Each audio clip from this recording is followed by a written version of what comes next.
Hey, everybody, and welcome into Casual Relief, a Door Disc Golf podcast. My name is Ben, joined as always with Matt and Michael. But tonight, we have a very special guest, somebody we've been hoping to get on the podcast for quite some time now. An avid listener of this podcast, Mike Harrington of the Disc Golf Experience, and he is the PDGA state coordinator for the state of Wisconsin, amongst many other things in the disc golf world. So we are very, very happy to have you. Thank you so much for joining us, and how are you doing tonight? I'm good. Thanks for having me. Yeah, I've been watching the door disc golf stuff, and then you guys started your own thing. Watching that, love to hear a lot of your inputs and hear you talk about some of the things I do and situations I've gotten into in the past. So it's always fun to hear that from a different perspective. So Great. Glad to have you on as always. I'll open the floor. Do you guys have anything right off the bat before we just kind of jump in and kind of throw into the fire with all of our questions? First and foremost, gotta bring it up.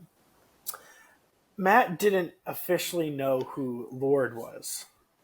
Did not. So I throw it on the speaker, and he's like, "Oh, that's who that is." Oh, I missed what you said. My earpiece was.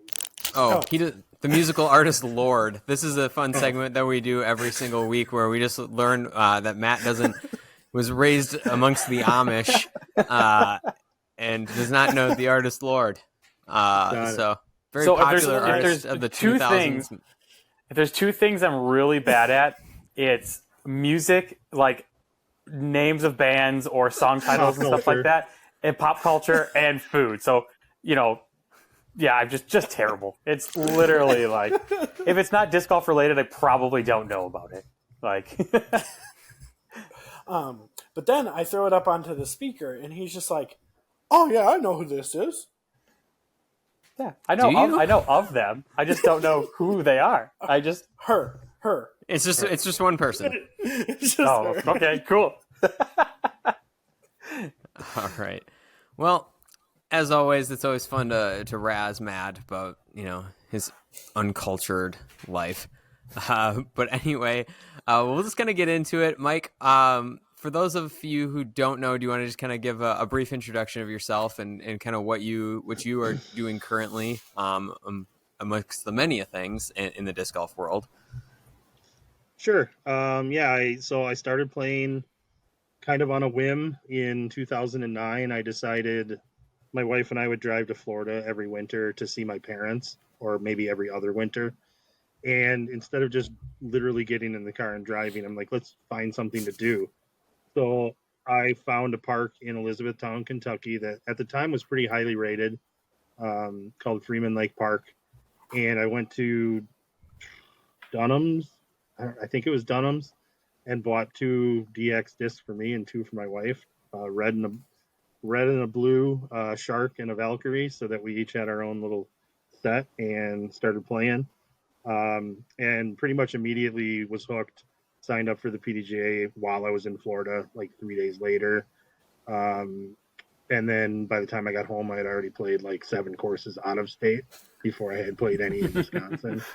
So you can see what kind of started my love of seeing new courses. That's honestly what's driven me the most in the game, is just to literally see as many as I can. I'm not somebody to stay away from like a 9-hole course just because it's 9 holes. Because I've often found really cool, unique features on a course like that, where other people, some of them don't even consider it a course if it's not 18 holes. Like that's bizarre to me. But so that's my kind of the kickoff, the start to it, and that was in 2009. My PDGA number is 38024. Started playing league immediately when I got back to Wisconsin, like in March when things were kicking off in spring. And got hooked on the league scene more than anything. I played a handful of tournaments here and there, but it was really the community atmosphere of the league that was more inviting to me. And it's kind of funny because I have a big golf background. I'm a way better golfer than I ever have been at disc golf. Like my handicap, I got my handicap in golf down to like a 3 at one point, which is shooting 75 to 78 every time. And so I had a killer instinct in golf I don't have it in disc golf. Like, I can't go out there and be like, I'm going to crush you tonight. It's literally just more about having fun and enjoying the outside and the people. So that's why I have never gotten too far into the competitive tournament scene. And so then the other things that I'm currently doing, I guess I should say I started running league in 2012. Started with one league while I was still full-time in my landscape company with my wife, and added another league. So I was doing those leagues after I was doing my full-time work of either mowing lawns or fertilizing, spraying weeds. And eventually I started to make disc golf a full-time job and left the company. It's about probably 8 years ago now. I haven't had a day-to-day role other than kind of filling in with equipment repair, things like that we didn't have somebody specifically for. So then since then I've got involved in course design. It was honestly in my mind right away. I just, because I have the horticulture background and landscape experience, golf course maintenance, it was pretty much very relatable experience, and designed my first course in 2014. That was Delafield, Oakwood Community Park. And then I had a couple more projects come up that were very community centered. I did charge for my services for every one of them. It wasn't much per hour. It was almost nothing, but ultimately I felt it was important to say I am professional. This is something that I know, even though I had never designed a course before. So I had the background of understanding, the impact of disc golf on the land. So those three projects were Oakwood in Delafield. Muskego was called Danoon Park. And then McGuanago is still halfway done. 9 holes are done, and we've pitched 18 holes to be complete. They were almost done mowing down the other 9 holes, which are going to be far better than the current 9. So I'm a little disappointed it hasn't happened yet, but those were the first 3 projects I had, and those were all done by 2018. So I've kind of had a little hiatus from the course design world for a little bit. Not that I haven't tried. I've been trying really hard to keep that going. But design temp courses on golf courses. You guys have mentioned before my Camelot event. That's my biggest event of the year last year. We had 240 people over 2 days. So with the doubles one day and 4-person scramble on the next. Obviously got involved in Door County. And I was honestly trying to think about this last night. I don't remember how I got involved with Shane. Somewhere along the line, we started talking, and he's like, "You want to run a tournament?" But I don't remember like the details of it or anything. It's been maybe 5 years since that. So I'd have to check in with him and figure out what it was that prompted it all. But just getting involved. I had tried working with Door County, kind of from a pay-to-play type setup initially, and didn't have any. I didn't make any headway. I didn't have anyone interested in trying to set something up as a pay-to-play, and that was a few years before Door Disc Golf was even a thing. They may have been playing disc golf up there, but because I know there was like one like a music festival place they used to set up a temp course. And, then the last of kind of my responsibilities in the game, tournament director for Wisconsin Tour Stops Oval Open. I'm the state coordinator, as you said. Going for my 3rd term. I have to submit everything in the next 10 days or so. I also serve on the board of directors for the Disc Golf Foundation, which was somebody that was on that committee was also another person that had played 1,000 courses, and he invited me to join. And then eventually I ended up on the board.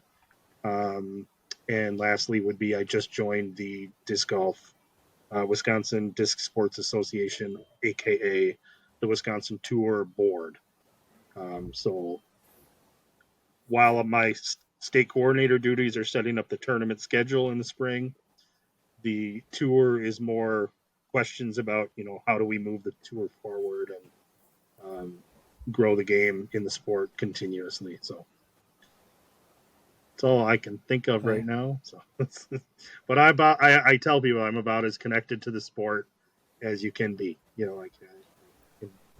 It's something. I'm not a person that if I find something I like, I go 100% and I just do it. That's all I do. So, sweet. Yeah, I guess I'll share my favorite Mike Harrington story. So it was about 4 or 5 months after I had shoulder surgery. I was at the disc golf, like the indoor experience in Brookfield, vending at the time for the sponsor I was sponsored by. And this just shows how good of a person you are, Mike. It's super excited to have you on because of it. Came up to me and was like, "Hey, Matt, how you doing with your shoulder? Like, how's your shoulder? How is it going?" So definitely passionate about not only disc golf but those who play in it, and you genuinely care about everybody, and something I'll never forget. You just care, and that's super huge for someone with all the positions that you have in disc golf. So I know a lot of people are really appreciative of what you do, and super excited to have you on, man. Yeah, thank you. I remember that specifically. Yeah. Michael, you got anything you want to jump in and kind of kick off the conversation? I guess, what discs do you have of mine that I lost in the pond at Overturn Camelot? Honestly, I was thinking about it after I mentioned that to Ben. Did I bring them to you at Indoor County?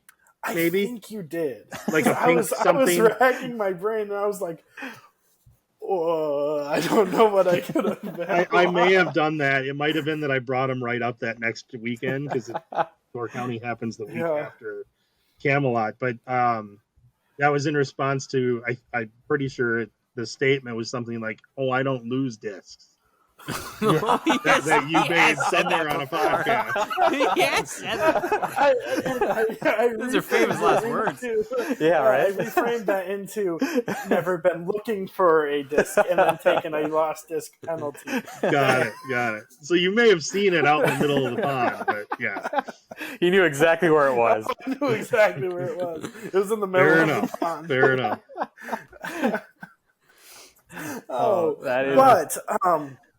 For a real question,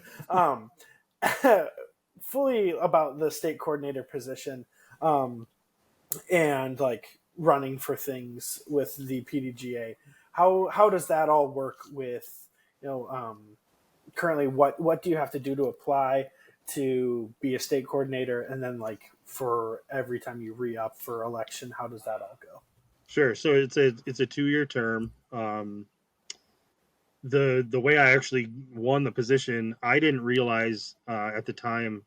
What I always said was Terry Miller did a great job with it, and there was no reason for me to run against Terry. So I kind of said, as long as he wants to do it, I have no desire to run against him.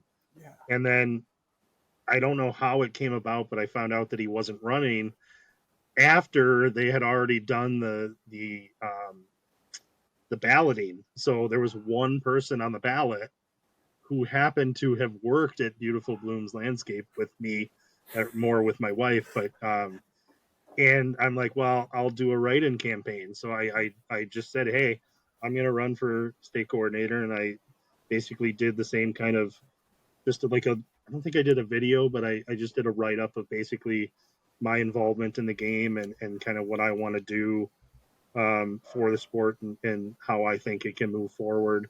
It's kind of like the board of directors. If you've seen, they have those videos and those statements that they make. It's just not as intensive because honestly, all I really do as the state coordinator is put the schedule together after the A tiers are done. And that takes communication with obviously every tournament director around the state. And then even some that are borderline, like Northern Illinois and Minneapolis area, we kind of have to communicate a little bit. But and then the other side of being the state coordinator is anybody that reaches out from Wisconsin to the PDGA would get directed to me as kind of a first point of contact for either course development or, what do we do if we want to run a tournament, kind of helping them get started. To be honest, I haven't had that many opportunities to communicate with people for that. I thought that might be a bigger part of my role, and it really hasn't been that difficult to manage ultimately. So, and really the work that goes into the Wisconsin tournament schedule pretty much happens as soon as my busy time is over. It's like November, so I'm like, I can spend the time I need to get that all sorted out, and it doesn't impact my business end of things really at all. So it gets a little more it got a little more hectic during COVID. More tournaments, more new people that had never run tournaments before, not really understanding kind of the way things go. So it's taken some communication on that part, but pretty much I really haven't had a bad experience.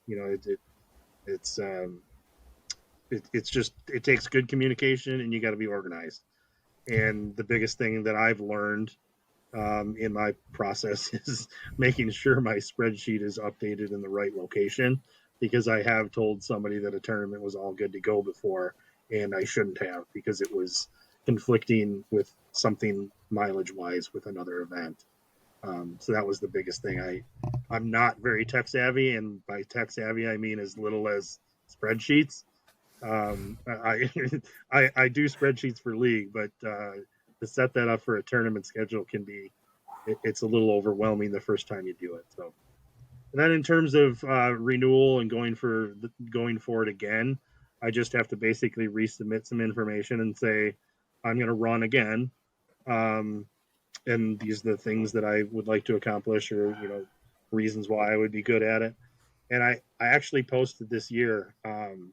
Not that I don't want the job, but I encourage anyone that does want the job to just go for it. And I would not be hurt in the least if somebody else took over, and if they felt they were going to do a good job at it. I couldn't care less if it's me or someone else. It really, whatever's best for the community. So who knows how long I'll continue to go for it. It's kind of funny because I am not that active in the tournament scene. I've never played more than 2 tour stops in a year, maybe 3. I'm kind of an oddity in that a lot of the people that play the tour are playing, they're playing a lot of tournaments, and it kind of gives me a little bit of neutrality in terms of balancing the other TDs around the state. Some people might have an existing event that's been around for 5 years. Well, they're going to get my precedent. I've basically set the precedent that says if you're new, you have to take a back seat to what's already existing and established as a quality event. So I basically tell people, you may not get your first date that you request. But now, in the last 2 years, it's become even easier to get events on the schedule because they've reduced that mileage restriction between a C and a B tier and a B and an A tier. It's less than it used to be. So they knew with the boom of COVID, they knew that they needed more events because events were filling in 1 minute. So that's why they basically allowed that. A little follow up. Do you see that rule for mileage going away anytime? I like in terms of having no restrictions. Yeah. No, at least not from the high end of the scale. I think the A tiers need to be protected. Okay. B tiers, you can have right now you can have a B tier 50 miles. I have a little cheat sheet that I have hanging somewhere from another B tier, and I think it's 75 from an A tier or something like that. So as long as the tier is lower and it's not taking people from the higher, that's really all that matters in my mind. C tier can be a minute away from another C tier. It doesn't matter. So that used to be, I think, 25 miles between the C, I think, when I started. That's a good segue. One of my questions was, well, first I want to come back. I want to go back to something, and I just want to say my Mike Harrington story is when I first started trying to put together my first flex tournament, and Shane was like, "I'll help you with like the money, but you got to figure this out on your own." And I was like, "Thanks, that's what I need. I need somebody to throw me the wolves." And I just sent a message over to Mike, and I was like, "I have all these questions. Can you answer this?" And Mike just responds, "Call me. Here's my number." So, one thing you'll learn about me is I actually am getting better at texting. It's easier to text than it is to leave a message and call back. So that's one thing. But I literally can't stand. And if you see any of my posts, if you catch any of my posts within 1 minute of me posting, there's at least 10 typos. And then I go back and then I edit it after I post it. So I can't stand being on my phone all the time. Basically, that's the reason. So it's easier to just communicate. But then, but that's my story. But then, kind of moving forward with my actual question, you were talking about tiers. A tiers are something that obviously is kind of set by the PDGA that we've kind of known, and that you have to kind of apply for them. Do you have any say in them as far as like what should be an A tier, or is it solely just that application process No. and they review it? Right. It's their application process, and then they set the schedule based on where the other A tiers that have applied, they do their best to schedule it so there's no interaction. The one thing that there is out there that gives a little bit of leniency is, like, in my mind, if you have an A tier in Green Bay and you have an A tier in Traverse City, Michigan, which is directly across, if that's, say, 75 miles, there's absolutely no reason you can't have those two events. Who's going to drive around or, even take the ferry across? Like, it's not competitive. It's not taken away from it. So there is a little bit of leniency, I think, in there. And then ultimately, if you're the Green Bay TD, Ben, and Michael's the Traverse City, you can say, well, you can both agree that it's okay that we both run one. So that's one thing that I've had to do a handful of times, where I've basically reached out and said, hey, I've got somebody that wants to run an event. Technically, it's 5 miles inside the limit or the restriction. Do you mind? And I've only had one, maybe two people defend their territory and say, nope, I don't want it to happen. It's pretty rare, because ultimately I think everyone realizes now their event's going to fill. And if you want a C tier next to a B tier, I highly doubt, unless they've raised a ridiculous amount of money, it's going to start pulling people from the higher tier event. So, and that mileage is as the crow flies too, right? Like, it's not legit. I believe like, so. That's correct. That's the way I've always kind of done it. You could argue and say, well, there's a big curve in the road to get there, so it's now 80 miles. But I mean, it's just going back, like, on your example with Traverse City and Green Bay. Like, there's a whole lake in between. Yeah, exactly. With Yeah. nowhere to go except to get to Manitowoc.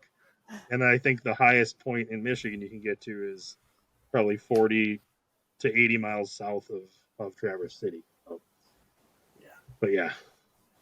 Do you follow up to that? Do you wish you had some say in, like, do you think it'd be beneficial for the state coordinator to kind of look at it and be like, hey, like, this is a really, like, solid event that's going to apply. Like, I would love to see it be an A tier. Because, like, I feel like there are, like, there's events that we know, like, in the area that are really strong B tiers that could be an A tier, that maybe, just a little bit of backing from the state coordinator who could vouch could help that along the way. Yeah, I guess I have had people reach out and say, we want to run a larger event. Would you give us a letter of recommendation? And 2 or 3 times I've had that happen. I will always give that. I'm not going to be like, even if it's a newer person, because ultimately they have to prove that they can do a good job at the B tier level before anyone will consider them for an A tier. I don't know if you knew that. You can't just go, I'm running an A tier, it's done. You have to run it as a B tier. That's why the Masters Tour, I think some of that stuff had to happen as a B tier in the cities that they're in before Cali McMorran can make it an A tier. Yeah, I did see that. I think the last time I looked, like one time there was like maybe it was during COVID or something. Like one of the thresholds they set was like X amount of years that the event had to be running for it to even be considered. Maybe that was just during COVID, but Yeah, um, honestly, I don't know if there's a timeline, or if it literally, if you prove you do a good job 1 year, you might be able to apply. So yeah, I don't, backing it is one thing, but as far as having a say in it happening, I don't necessarily feel the need for that. And the reason the PDGA does it is because it's cross state. You're talking about mileage that when you go A tier and above, there's so many interactions between states that for one state coordinator to try and plan an A tier, or even more than one A tier with cities, especially if you go like out east, 75 miles, you could be in 3 different states or 4 different states. I think that's probably the main reason behind it, is that they're overseeing a larger area than just one state. So Just on the trend of, I guess, Wisconsin disc golf here, and what do you think? Wisconsin has got a ton of courses, ton of really good courses, ton of really good tournaments. I mean, the Wisconsin Tour's been around for a while. That's fun. I think that's kind of unlike any other, a lot of other states too, to kind of have its own tour event. But what do you think Wisconsin in general, Wisconsin disc golf needs to do to kind of take it to the next level and be kind of one of the top? I mean, I think it is one of the top tier states for disc golf, but to kind of take it to the next level. yeah, quantity wise, we're third behind Texas and California. And you look at our landmass, and we're, I don't even know, a third. I don't know how big Texas and California are comparatively, but Right. 30% of the landmass, like, so like per cap, I don't know about per capita, but I did a bunch of statistics, pulled a bunch of statistics from UDisc for a report that I just did for a municipality. And it was interesting to see like some of the rounds played and things like that. So I definitely want to get more into that and learn a little bit more. But the biggest thing, honestly, in my opinion, we've had Silver Cup, Mad City. I think Ham ran something as an A tier. The Mayhem, I Mayhem, believe. Yeah. is that that's still an A tier? That's still an A tier. So there haven't been that many A tiers. Oh, and Montelak, Lake Superior Open. Oh yeah, that was an A tier. Is Standing Rocks an A tier?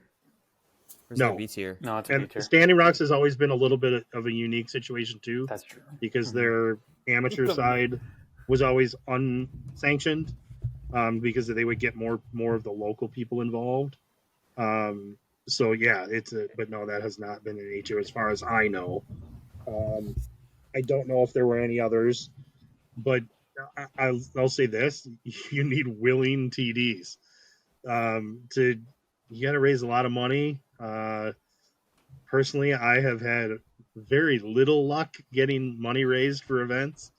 That was one of the reasons why working with Shane initially was so great, because he has those local connections in Door County to kind of get people behind it. But if I'm just a tournament director from Milwaukee and I come up and I'm like, hey, I'm going to run a tournament in your area, why do they want to support me? Obviously there are reasons, but it's a harder sell. So how do you get there? I don't know. I would say this, that I think the one thing, I don't know how many locations there are where we have 2 to 3 or more championship type courses together. There's a few, I think, that could get there. But again, you have to have that person willing to step up and say, I'm going to do this. And really what that takes, I think, not having done it myself, I think, is making that connection with the state and asking for funding through visitors and convention bureaus and things like that. Steve Kindy, I know, up in Boyceville, kind of near Eau Claire, he had a really good connection for a number of years where he was getting good funding. That might have even been an A tier. But getting funding through the Travelers Bureau, because basically, and that's also a big pitch as a course designer, where it's kind of what's being worked into the project I'm kind of working on right now, trying to get to the finish line for an agreement, but is getting the municipality and the stakeholders to understand the value of what having people come from out of town can do, not just providing a recreational activity for the locals. That's super important, but it's not necessarily bringing you tax revenue, and it's not bringing, they say, heads in beds, getting people to stay in a hotel overnight for a weekend and going to the restaurants and whatnot. So I would say those are probably the two biggest things, is that willing tournament director and a location that's suited to multiple courses to get more than just 90 or 180 people out there. So Where do you think those locations are? Well, Madison has done it before. Like Montauk, now they have 4 courses on their hill, on their ski hill. There's 2 on the ski hill and then 2 behind it. They're doing it.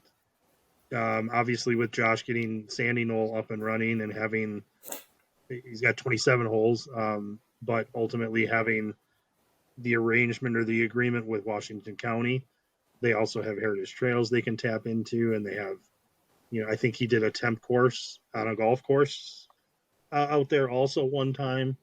That's another opportunity that you can. That's something I'm extremely passionate about, is putting disc golf on golf courses. Something I've worked hard to promote, but it's not an easy sell, and it's very particular to revenues. You need to show them that you're going to bring them enough money to offset the loss of golf for the day. And then there's also the opinions of the golfers. Well, why are they having disc golf on our golf course? So we have to weigh that a little bit. And that's why Camelot always happens in October. The first year it was in November, and it was 35 degrees and snowing and 30-mile-an-hour winds. And I got 24 people to show up, and we all had a blast. But I told them I'm never doing this in November again. So I said, can we go earlier in October? Like, yeah, I think mid-October would work. So I wouldn't get 240 people in November, even, or I'd at least have 80 backouts the week before saying, oh, it's supposed to be 30. I'm not going. So it's a fine line. And I understand that as a golf course superintendent, a past golf course superintendent too, that you need to weigh those options. I've been around golf long enough to know how, at least the baseline of how those operations work and what they need. So my selling point basically has always been, don't try and replace golf with it. Add it on and consider it additional revenue in a period of time where you wouldn't have as much golf. So you weigh it, you get a great day. We've only had one or two years of Camelot where both days were nice. Usually there's one that's pretty bad. So you just have to choose which side you're going to play. So what's the draw? I mean, I think we know here, if those of us who have attended Camelot know they like the draw of that event and why that event fills up almost instantly when you post the registration for it. But what do you think the biggest draw? Right. That's you true. got it, man. That is it. I actually offered. I was considering going to 36 holes, and so putting another 18 on the other 9. And the only issue with that is there's only 60 golf carts, so you can only have 30 teams riding at any time. 2-person teams. So that would have required, you got to walk one round, but you could ride the other.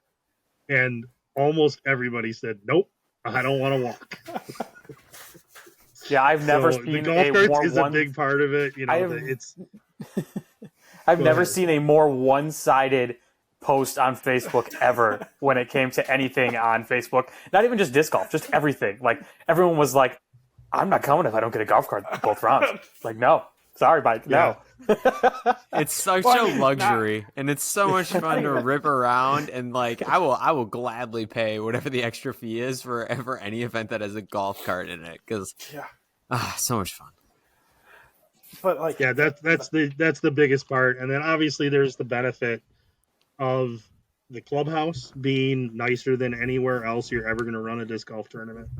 It's not a pavilion. It's not outside. You get a full bar. You get Josh Davies playing music all day, nice and loud for everyone to hear all the way across the golf course. He'll appreciate that mention. But yeah, it's a different world. Golf is absolutely a different world than disc golf.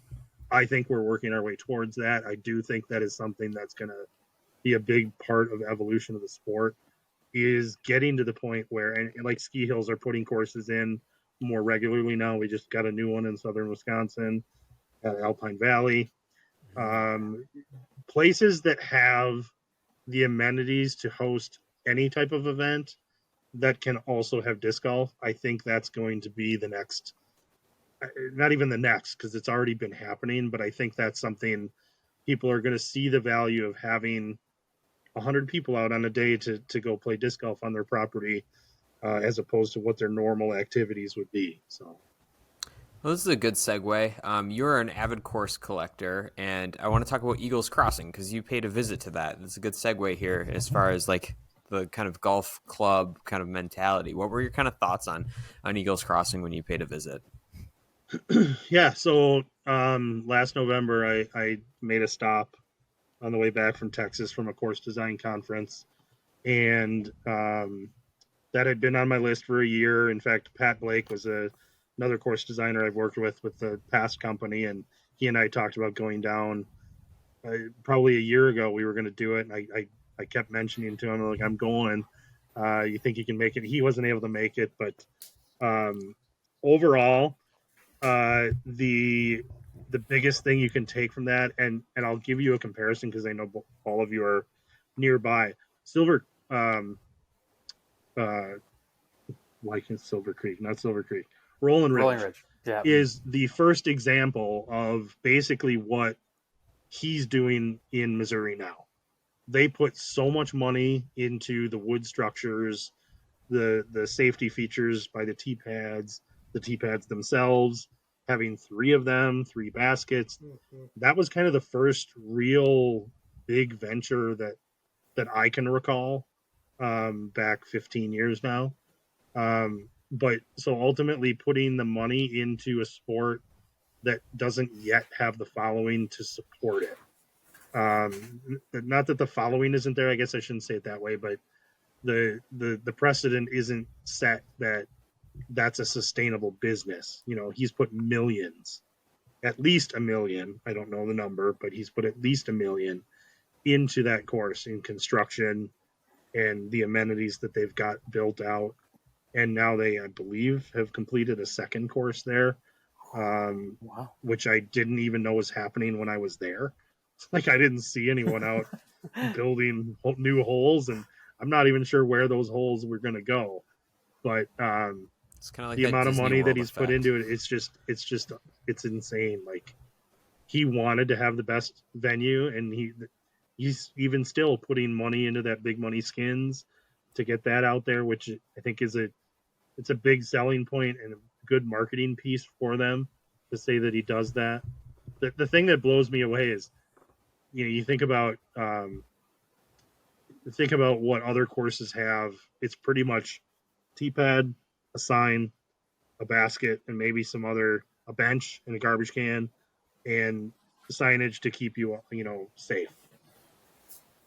He has a recycled plastic post that's about 2.5 feet long, every 15 to 20 feet around every bit of OB on that course.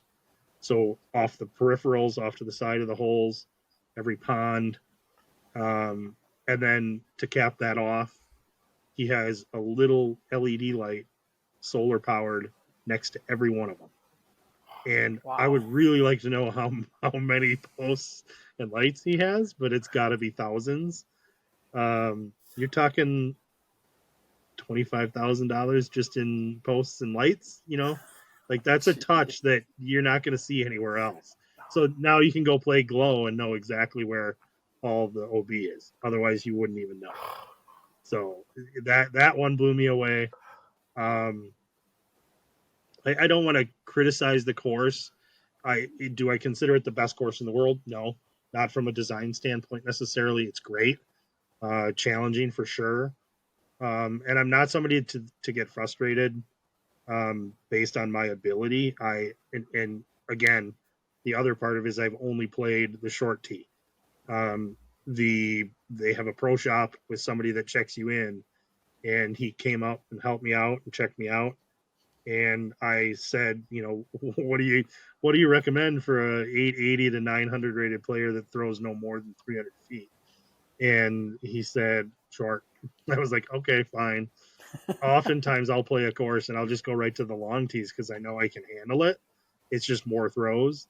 My body's in tune with playing 2 to 3 rounds a day at any given time. I have no problem doing that. So it wasn't like worrisome that I would play the longs, but with the amount of OB and the punishing aspects of the course, I think they would recommend that somebody my skill level, don't do that for the first time out there. Maybe learn the course and then advance yourself back a little bit. So.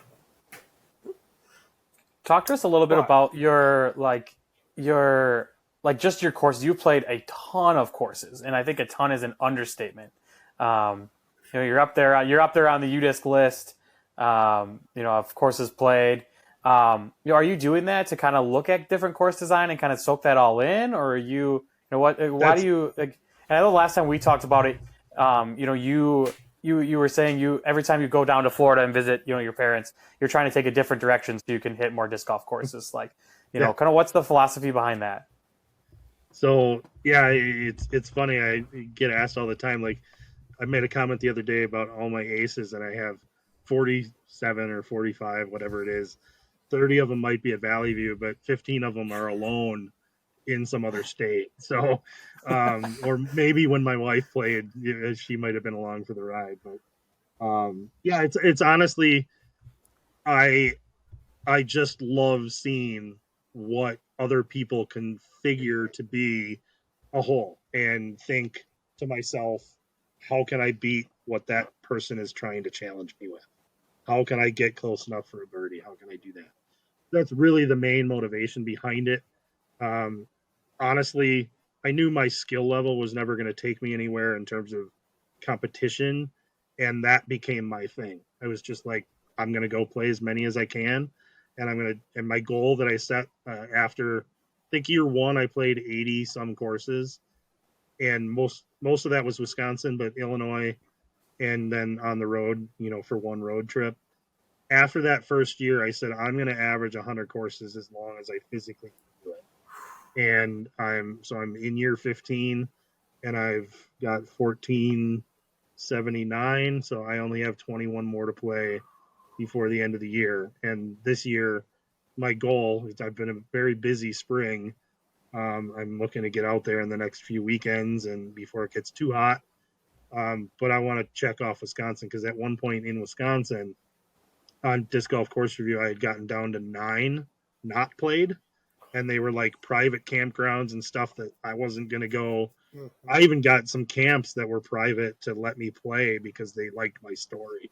Like, I would give a little sob story, like, hey, I'm trying to be play the most courses in the world and Wisconsin. Would you let me play? And some were a little hesitant, but like this one camp said, as long as you go with one of our camp counselors, we'll let you play. I'm like, sweet, so I hooked it up and played it. It wasn't that great of a course, but that's the thing that I think a lot of people look at, and they might laugh, or they might scoff at what some of that number is. My number is personal to me in that it's pretty much every property I've ever played. Where if you were to compare me to Avery Jenkins, or you to compare me to somebody else that's at 2000, not everybody values every course the same. There are some people that don't honestly think a tournament course should count, where I think, well, everybody had the opportunity to sign up for that tournament and play it, so I don't see why it's not a course. But really, the number only matters if you're comparing yourself to somebody else. So my number is my number, and if somebody else wants to challenge that and say, well, that's only 6 holes, fine. Let's talk. Let's whittle down our numbers, and then we can compare. But I don't care. Like I'm not doing it to be that person. I set a personal goal for myself, and I'm sticking to it. And I'm 47 years old. I started when that would be 33. Um, and I have no desire to stop doing that anytime soon. And I'm getting to the point where with course design, this might end up being another good segue. With the course design world, I'm trying to make it a full-time job. I really would like to literally just go out and design, and that's going to open up opportunities for me to see other areas and places that I wouldn't have gotten to. Two of the big areas I haven't been is across the north, so like through Montana. I did drive 50 miles out of my way from Salt Lake City to check Idaho off. I played a church course that was about a mile and a half across the border. I turned around and went back. But Montana, Oregon, Washington, Wyoming, those states out there, and then Vermont, New Hampshire, and Maine are three that I have not gotten to. And then obviously Hawaii and Alaska would probably be the last two that if I ever get to them. And I don't care if I play all 50. There's not necessarily that wasn't really part of my goal, but it would be cool to say that I've done it. So I have two quick Continental questions. 48 is pretty good too. What's that? The Continental 48 is pretty good too. Yeah. So I'm at 39. 39 states. I have 9 that I have not played. Nice. That's awesome. Or sorry, 9 of the Continental. Yes. Right. My two quick questions were: do you count redesigns as a new course, or is it still like one property, one course, checked it off? That's a debate it's prevalent in the course collector community. I've made the statement that if half a course has been redesigned, I would consider it a new layout because at least it's 9 holes that's new. Some people don't believe that. Some people think that it's once you've played on a property, because like you don't count if you were to go to Rolling Ridge, I don't count orange to orange and black to black as separate courses. It's the same course, it's just a different layout. And that's pretty standard across the board. But ultimately, the redesign, some people wouldn't consider it a new course unless it was completely redone. I don't know that I've played many like that. In fact, it would be funny to get a number, but I bet you 1,200 of my courses I've only played once anyways, because it's literally on the road. I haven't double played most Wisconsin courses, even some of the tournament courses and some of the best in the state maybe, but not a lot overall. So when you come up and play Baird's, you're gonna count that as a new one again? Triangle Hill? Was it completely redone? There's no tee or no basket placement that's completely redone. I would probably consider that, yeah. Oh, yep. One. There's one hole that's the same. Which one? Hole 7? Oh, yeah, but kind of. Play up to the top of the... Yeah, I guess, yeah. Whatever. That's whatever. You can... It's still more than half. Still more than half. And then my second one, have you done anything international? Have you gone to Canada or anywhere? Nope. Yeah, that's... That, I don't know how far into that I would get. Avery is ridiculous. He's traveled for 20 or more years. He's been traveling internationally. He has played so many countries. It's ridiculous. And now that Disc Golf Park is got him, he's kind of in the lead role with Disc Golf Park.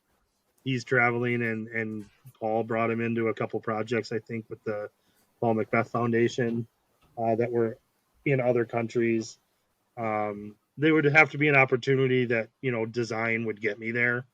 Or some other personal reason I'm traveling there. Obviously, if I'm going to Europe, I'm going to play wherever I can, at least one round. My wife's pretty tolerant of my counting things, but ultimately, I'm not there for disc golf. It would be nice to add, a course or two to every trip. So I do know that she's got a trip planned to Canada for business She does some consulting, and I'm hoping that because I can kind of get a free ride along with that, and hoping to plan that one out one of these days. That is sweet. My quick question before we segue is, everyone knows that, when you go out and play a new course, you always look for food that is afterwards. So what is your go-to meal after you play to a round, and where was the best experience over your... Wow.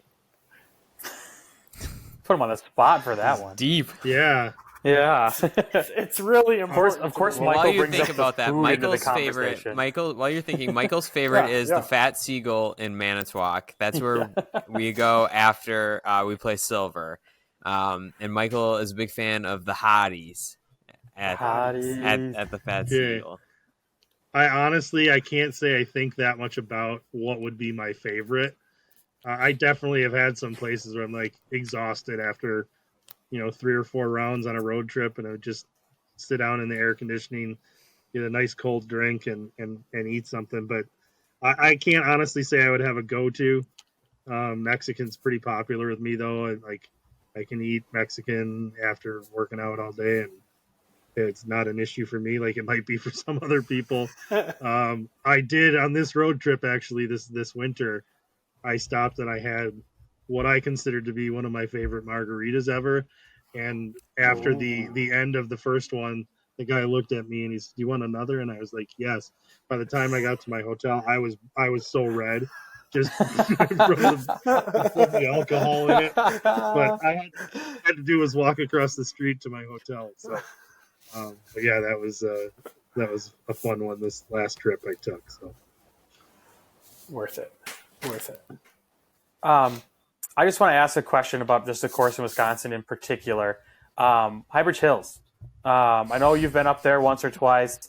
I just want to kind of ask, like, what are your initial thoughts? I guess I know I'm sure you've been up there. How many times have you been up there? Have you been up there just the one time, or you've been up there? No. That one I've been to multiple times. Yeah.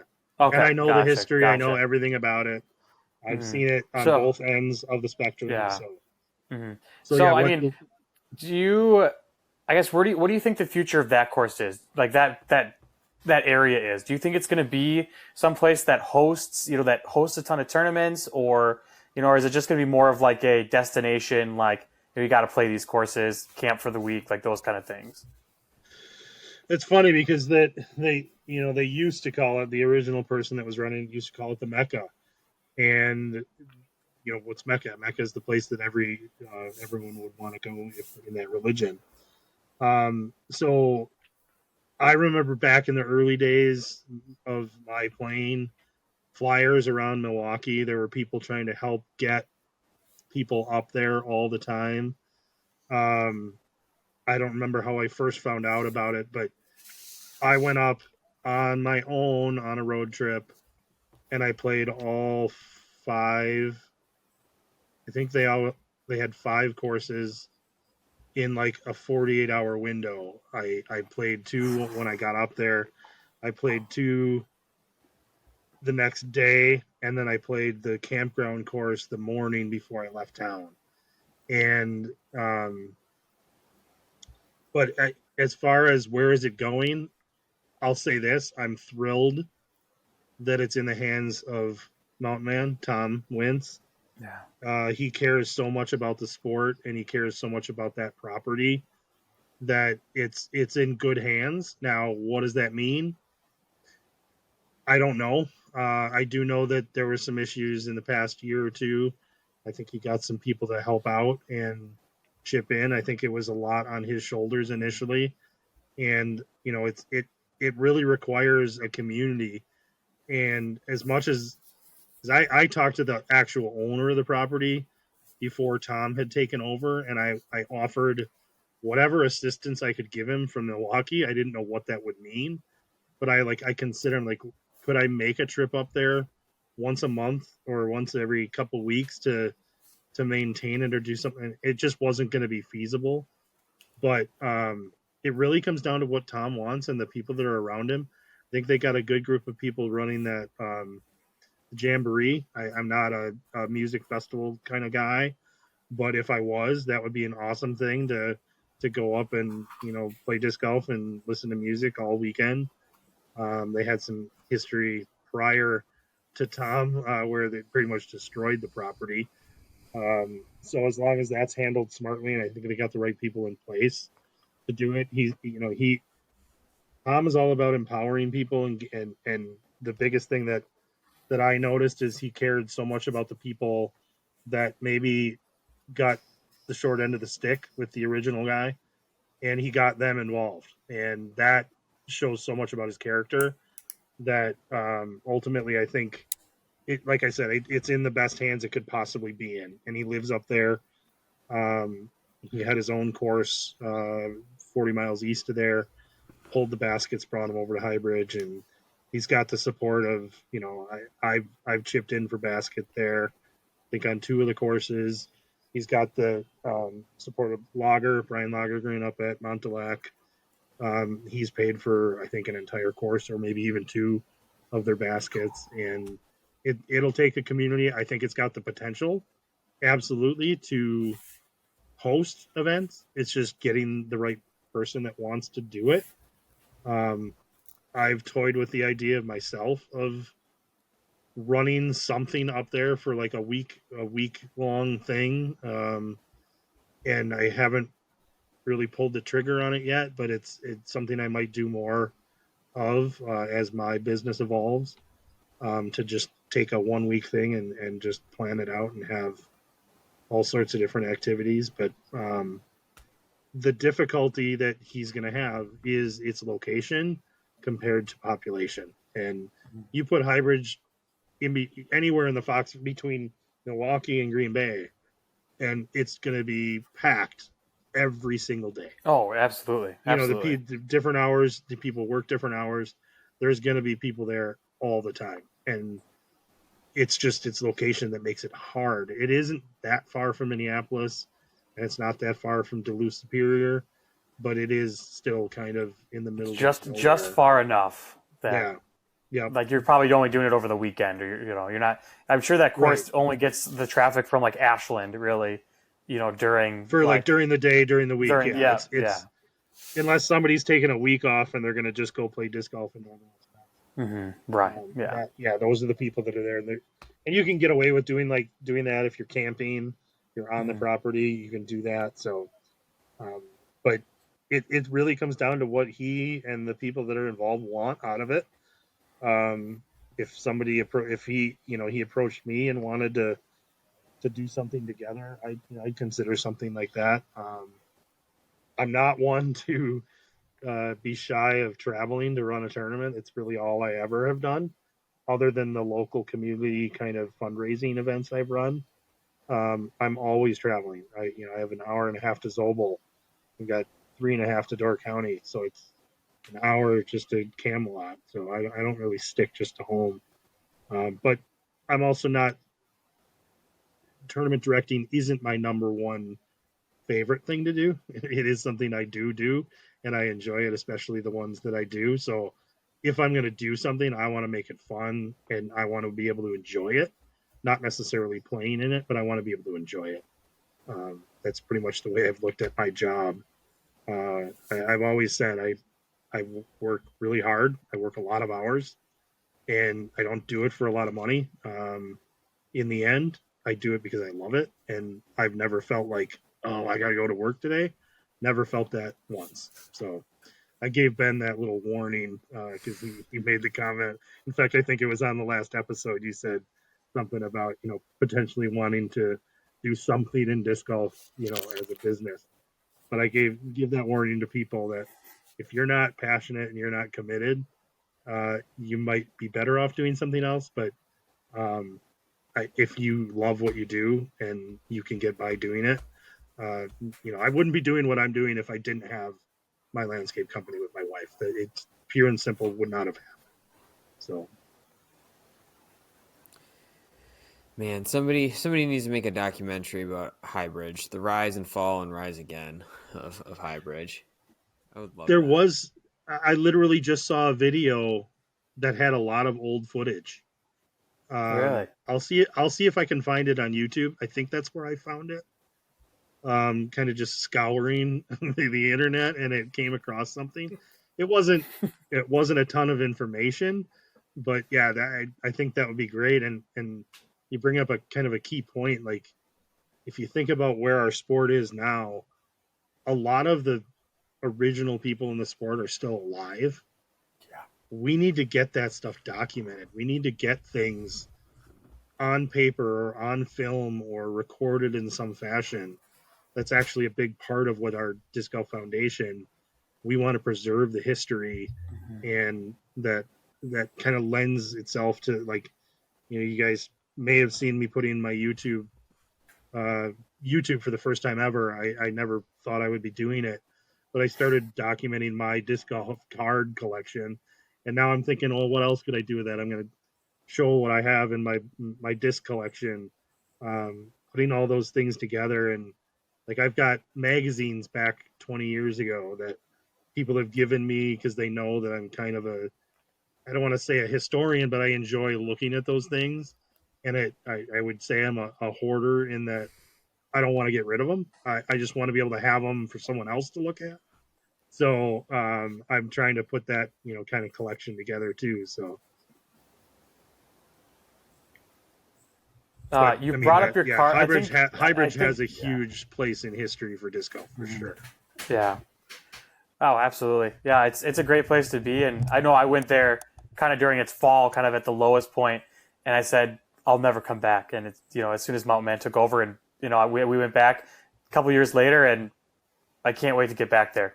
So it's one of those things that it definitely has. It hosted Worlds in 07, so like that's crazy to think like where it was, where it went down to, and just to be where it is now. Mountain Man's done great out there. Yeah, and it's unfortunate because I don't think it really went up from Worlds. I think that was the end. Mm-hmm. It started to come down at that moment, and I don't know all the history exactly. I've heard a lot, but yeah, I think it started to go downhill from the beginning, and it was. But I think again, I don't know that it was sustainable to start. I remember talking to John about the courses, and he knew that I was really into course design. He's like, "You want to come up here and design 3 more courses?" I was like, "You can't maintain what you have. That's the opposite of sustainability. You got to maintain what you have to add more." And at the time, I contacted some of the other people that were involved, and like, do it on your own, at your own risk. But I decided not to do anything with them. But that, the thought of it for a young aspiring designer was like, if I could get 3 courses in at Highbridge, I'd be set. But what would those look like, 2 weeks after I'm done? So, but yeah, it's interesting story. It's a good segue to again. We're always kind of segueing into you talked about wanting to do course design full time, full go. It seems like you're kind of making another change and another push into that. You want to just kind of talk about what you can talk about with the new company you're working with, and some of your kind of course design, anything you can talk about with what you got going on. Sure. Yeah, so I've been independent up until 2021. I was just marketing myself as the Disc Golf Experience. I wasn't attending seminars or like workshops. Or I'm sorry, I wasn't attending like trade shows where I could say, "Hey, I design disc golf courses." I didn't have the money coming in to support that. But that's a big part of why I have retail and why I have the other stuff, was to kind of support my desire to design courses.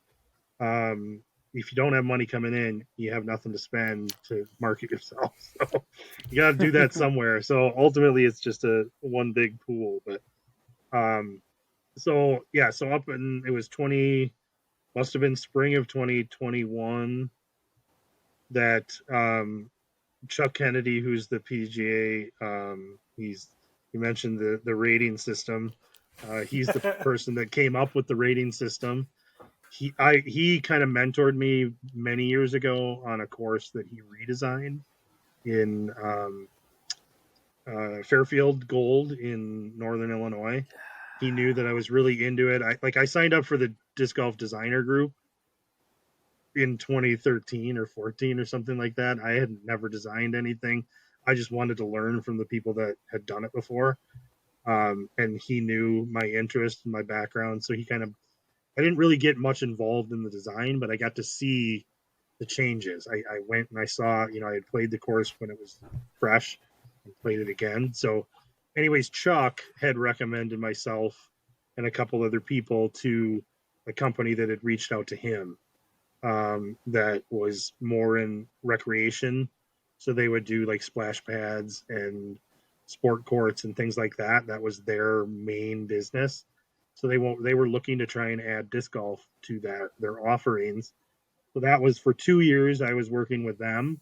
That I'll touch on the project that I did get from that was to redesign Volrath in Sheboygan, the oldest course in Wisconsin. They were contacted by the city and they said, well, we have our course designer, and we brought me up to have a meeting with them. And so that's how I got that job. It wasn't something I was pursuing per se. It kind of fell in my lap. I'm not quite sure where that's going to go in the end, but because they're still in construction and having some issues we're working through. But ultimately, that was the job that I got through them. And I can't thank Chuck enough, obviously, for recommending me for that company, but them for giving me a chance, because again, as much as I talk about design and as much as I believe I know about it, I've only designed 3 9-hole courses technically that are permanently installed. I've designed hundreds. If you want to look at my Google Maps, I've designed hundreds for properties that I know, oh, this might work, or this golf course. I know this golf course. This could be a nice course. Literally, I spend so much time on Google Maps that it looks like I've designed hundreds of courses. But don't ever design a course just on Google Maps. Put it that way. You got to know the property. It never works. It never works out. But so that company had some decisions to make this spring. I have been friends with the Hawks, John and Dee, for many years now. We had been talking about something for a while, and we just never really got to the point where it was going to work. And finally, on my road trip this winter, we came to an agreement that this is how we're going to work together. And I couldn't have been more excited, because if I'm going to do something and I'm as committed as I am, I don't want to learn from anybody but the best. And I'm not saying that just because it says that on their website. They are the best. Like, in my opinion, they are taking the sport to a whole new level. And there are plenty of other good designers out there, but John's principles and the things that he guides, that guide him through a design process, I have a lot to learn. I mean, I can't wait to get out on that first project. I can't wait to get him to come to Wisconsin. To finally have a Hout course near us would be just amazing. So I think the closest one now, there's one that was redesigned in Illinois that I don't think he even counts as his own anymore, because it was redesigned. Cedar Rapids, he's working on one, and then Kentucky, I think, are the closest. So I want people to see what I see in what he does, and I've played most of his permanent courses. There's a handful I have not played, but he's got the most number 1 courses in the top ever, like in terms of how many have been number 1 at some point. He's got the most in the top 100. It's another world. So when that came about, I was excited, and obviously we agreed in March that we were going to work together. And we just got it announced a few weeks ago, and I was blown away by the number of people, and some of the people that I've never talked to or communicated even on Facebook. People that bigger names in the sport, like seeing that happen and they might be more excited for John Houck having me, than the fact that it's me. But regardless, I was just like, I was blown away. It was 400 and some people liked that post that I made, and I was blown away by that. So, John is just an awesome person. He's humble, and he's very reserved demeanor and quiet, and Dee is a big part of the business. She's kind of the driving force behind a lot of what John does as a designer. And so ultimately, I learned a lot about the business of course design from her. And I started attending their workshops that they were doing. I'm one of only a couple people, I think, that have attended all of them over the course of 2015 to 2018. And then they just hosted, it wasn't through Houck Design, they were just the leaders of it. It's through the 3-disc, the number 3 and then disc.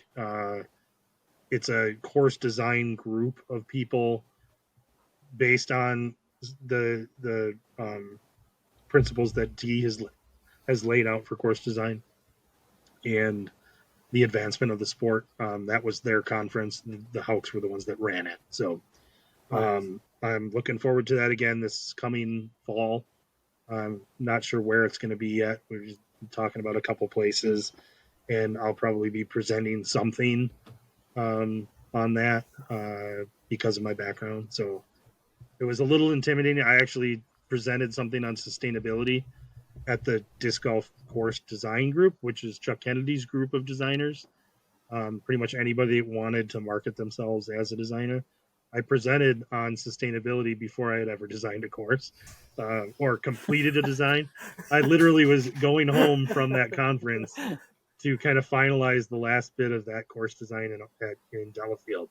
So I'm trying to teach the idea and the concept of sustainability to people that have been designing for 25 years. But I was so intimidated. I'm not a good public speaker. I'm pretty proud of how I've handled this podcast so far. Doing great. Yeah, doing great, Mike. But yeah, so it was pretty intimidating though. That was a big deal in I think it was 2015. So What are just to let our handful of listeners can know, what are some of the the courses that John has played? I know I've played a couple, but can't remember them offhand. But some of the bigger ones that you can think of. Yeah, so Harmony Bends in Columbia, Missouri, that was number 1 and may have returned to number 1 recently. I'm not sure. And obviously I don't know if you guys know the difference between DGCR, Disc Golf Course Review, and UDisc. There's a significant difference in the ratings between the two applications. DGCR is just a website, where UDisc is an app, and I have found 3 disc courses on DGCR that are rated 4.5 on UDisc. And the big difference is that in order to give a rating on DGCR, you have to write a review. You literally have to put thought into it. You can't just click a button at the end of your round and be done with it. So it really kind of weeds out the people that maybe don't care that much about it. And I wrote 450 reviews over the years. I got to the point where I was I can't do this anymore, especially because I wanted it to be a little bit more public. So that's when I started using Facebook as my kind of review platform. I would post photos and talk about what I, wasn't sustainable, what maybe design things that I noticed that maybe I didn't agree with. So that's what I kind of turned that around. I stopped writing those reviews, but so Harmony Bends for sure. He's designed a lot in Texas. Back in the early days. That's where I played most of them, was when we took a trip to Texas with one of our friends, one of my buddies. Okay. So. Austin Ridge Bible Camp was or Bible Church was one big one that he designed there. That was pretty high up. He's designed the Admiral in Semmes, Alabama. The Parc des Familles, I think is how you pronounce it, in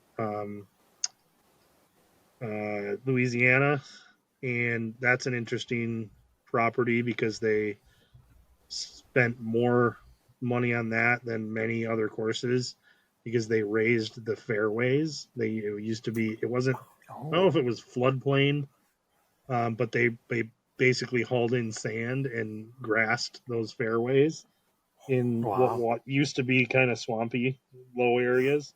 So like I have yet to get there. I honestly I wish I would have gone last winter or this past winter, but I didn't get the chance to get that far west.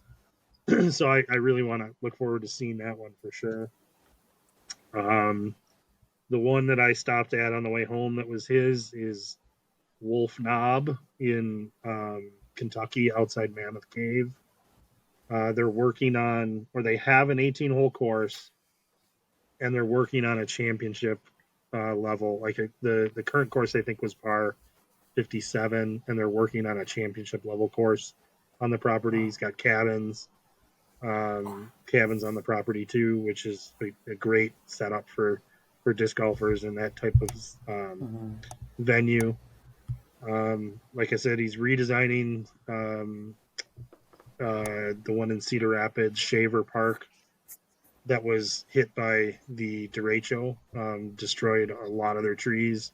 So it was completely, and that was a great course. It was, like a Standing Rocks type kind of wooded course, a little shorter than Standing Rocks maybe, but it was a great course. So I'm interested to see what he was able to do with that property.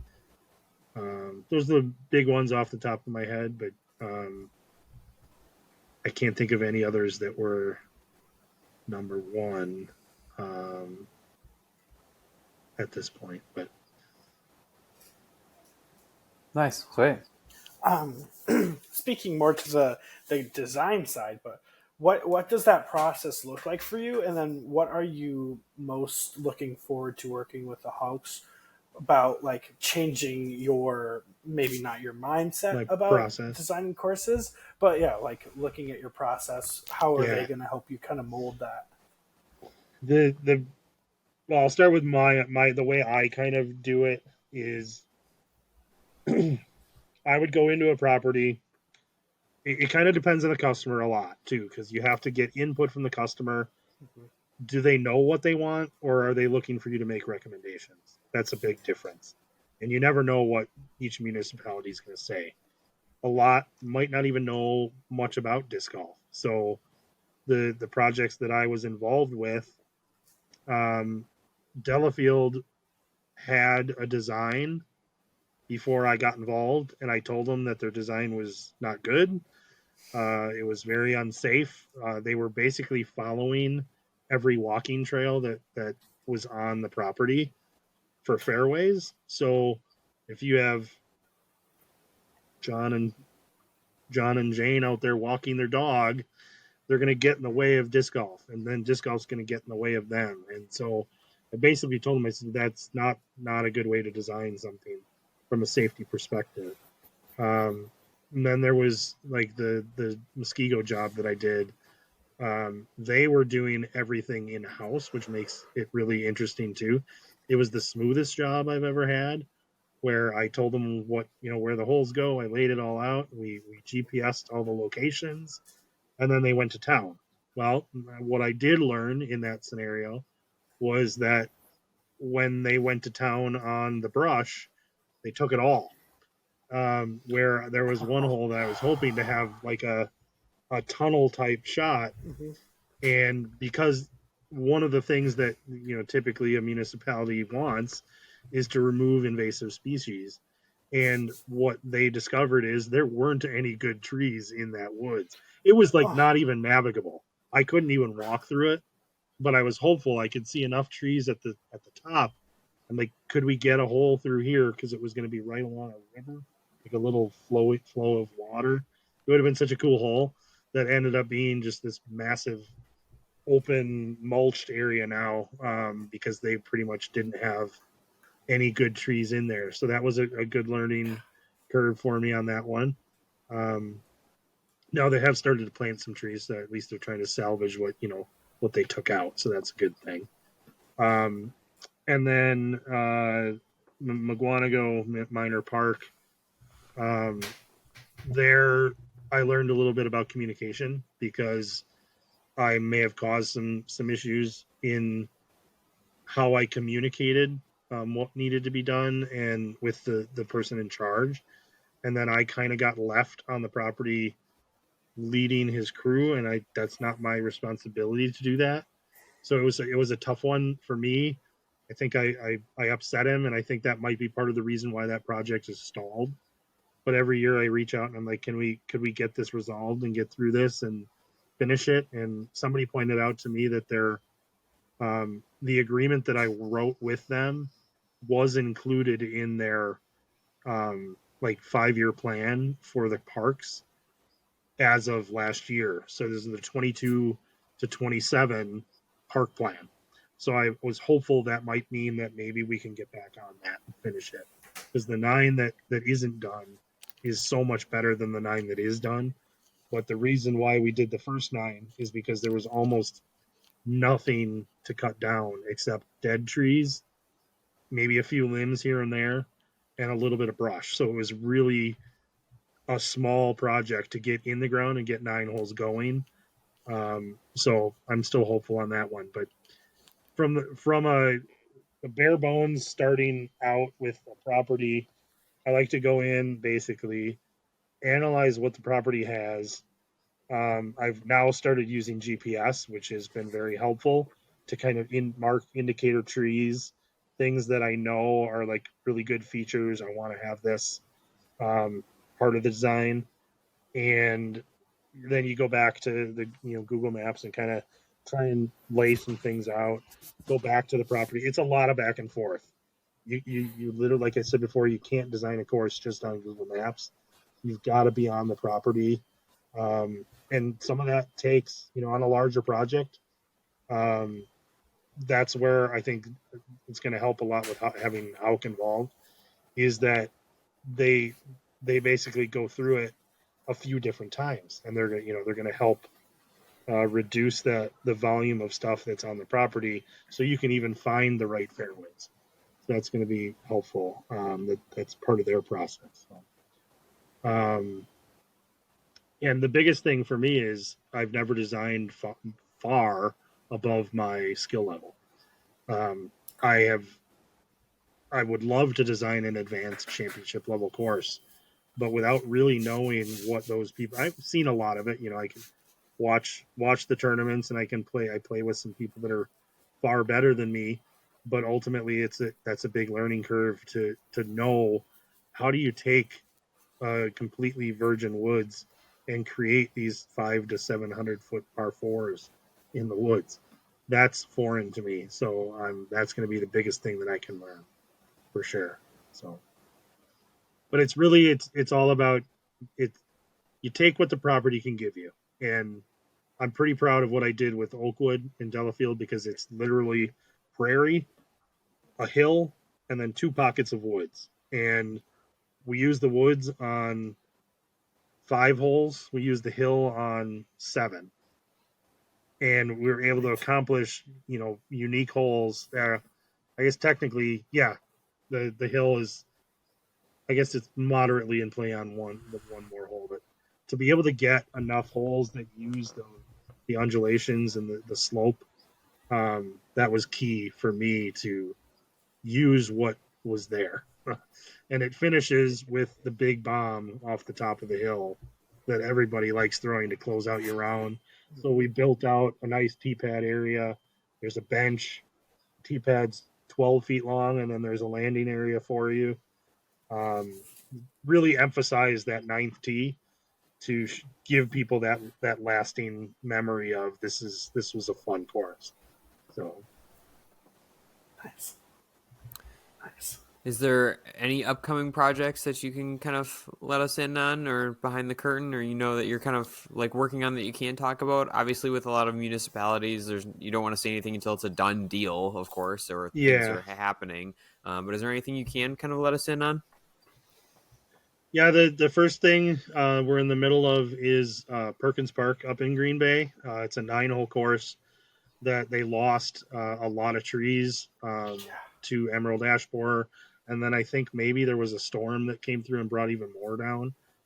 So that's currently in the works. I've given them a rough initial draft, and they're taking it to kind of public comment at this point, I think, to figure out if what I presented would work. Then the next step would be for me to come up and finalize my layout.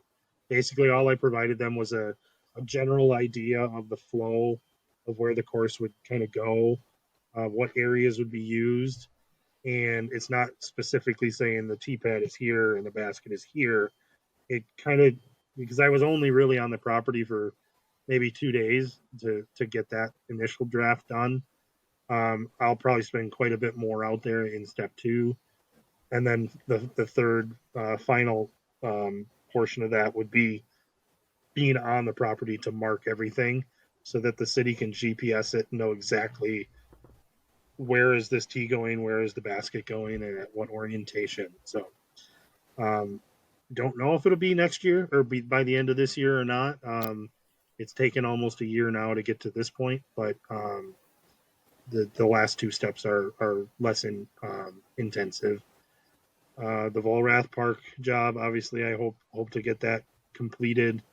I don't want to start it and not finish it, so I'd really like to be able to say that I was involved in that, because it's the oldest course in Wisconsin, and it was designed 40 years ago for frisbees, and nobody's playing with frisbees anymore. We're playing with,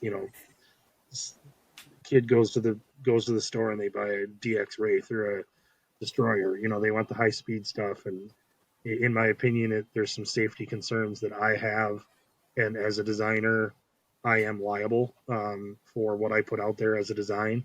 So I want to make sure that if my name is on it, that I do as much as I can to prevent or reduce. I mean, not say prevent, because that I can't make that statement.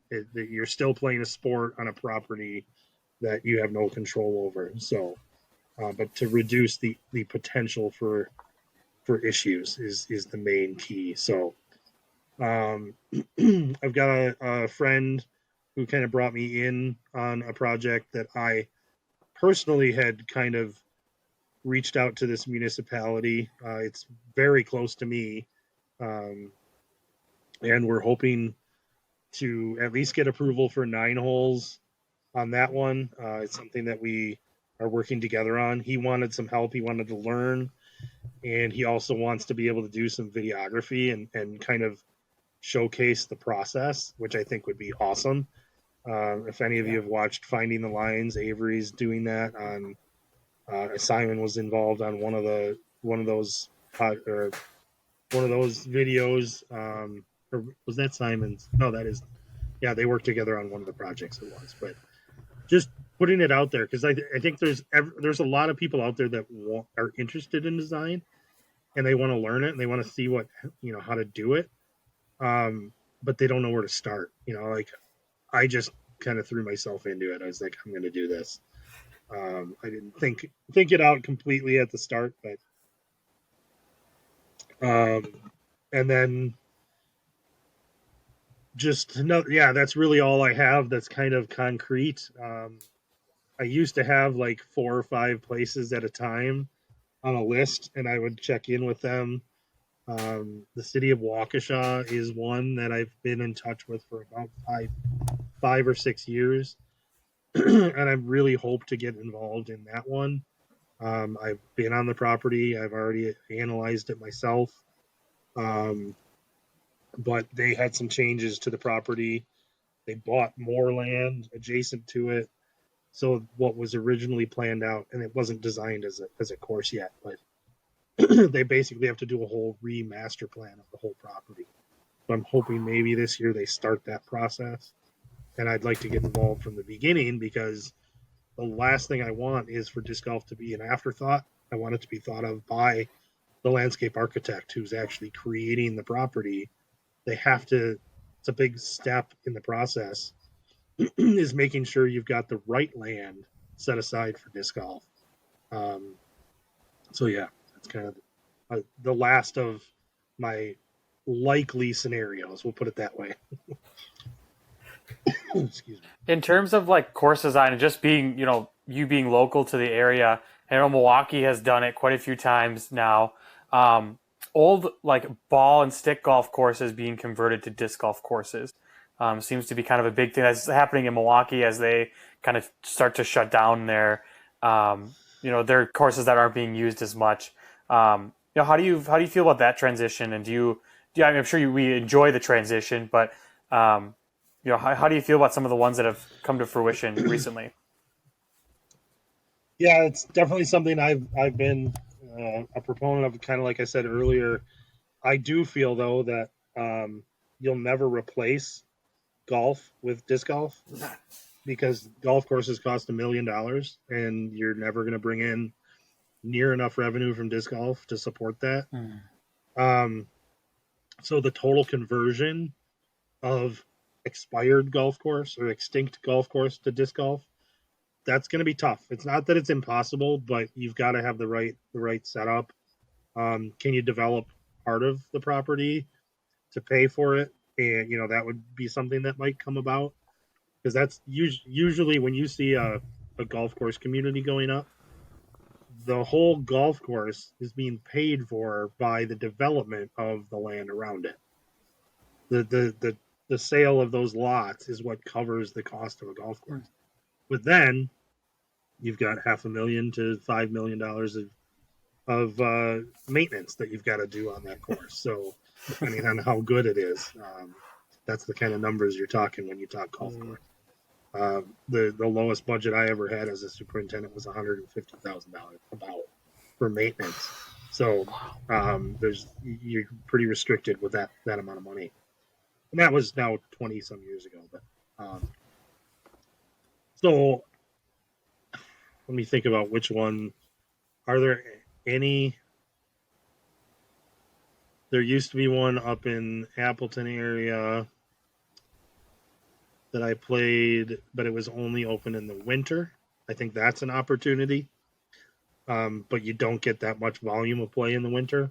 So I think what they had going for them is that they kept the clubhouse open in the winter. So then people would come out, play disc golf, come in, have food, have a drink at the bar. That was one that I think kept it alive, but they eventually pulled it. That was Irish Waters. Terry Miller designed that one.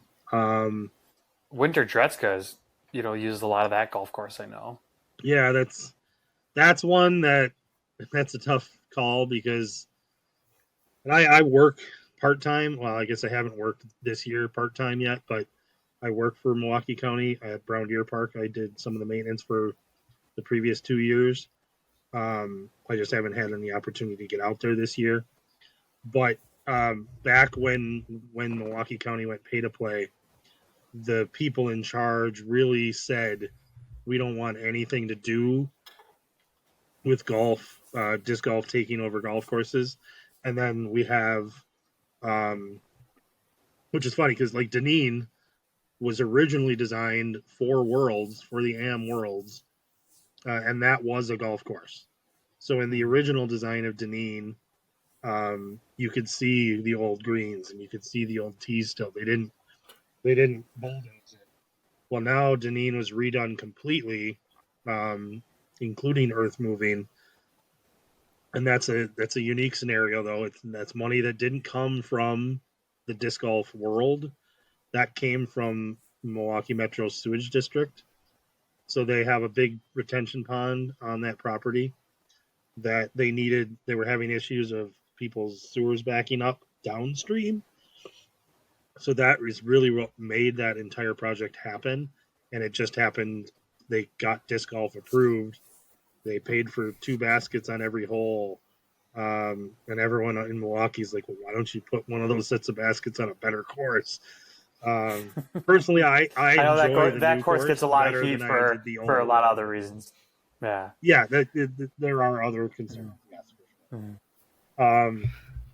I'm not a huge fun fan track of the though. map. I think I don't mind the redesign there. That's a fun track. No, I really like what was done. I tried to insert myself a little bit into that because I was under the impression nobody with disc golf experience had been involved in the design. That was what I understood it to be. Mhm. I still am not 100% on that, on who did it. I know Mark Peterson did get involved after the fact, at least, if not at the beginning. Um, and he's done pretty much all of the Milwaukee County courses because he's been around the area and led the old club that was in town for 20 some Mhm. years or more. Um, I'm not a huge fan of Madison Park. That was the most recent redesign of what was kind of an executive 9 hole. Um, there might be a couple holes that might have been par fours in golf. Um, and the main reason behind that, it's got some good elevation change, like some rolling hills. But the biggest thing to me is the only or 90% of the obstacles on that course are spruce trees and evergreens that grow all the way to the ground. And to me, that doesn't make for the greatest experience, I guess. I Terry don't know Miller had a what could be great done. quote about those trees on coverage. Terry Miller had a great quote about those trees Oh, that they will suck Really? your disc in. But he said Wow. something else. Oh, that was that. I do remember that was hearing about that. Yeah. Our good buddy Um, Terry. yeah. So I think there is a group locally. I don't know if you guys know. Somebody just Mhm. kind of started running a league there. They have an upcoming PDGA event that they're going to do there, and they started what's called a friends group. Or they didn't start the friends group, but they started a group that's disc golf oriented that works, I think, with the friends group. Um, Right. so they're able to raise money on behalf of the course and make sure that it goes back to the course. nice. That's something that I think got a little bit lost in the Milwaukee County um, transition to pay to play. Is that we used to have a provision written in that I shouldn't say we, I had nothing to do with it, but the local community is led mostly by the MSOE people. Um, that they had a provision written in that every dollar from the passes would go back to disc golf, and that was part of the law basically. And that provision has disappeared because nobody followed up and followed through on it. So, with that said, being an employee of the county, and I literally only worked like 3 to 5 hours a week um, through the summer. It was very seasonal.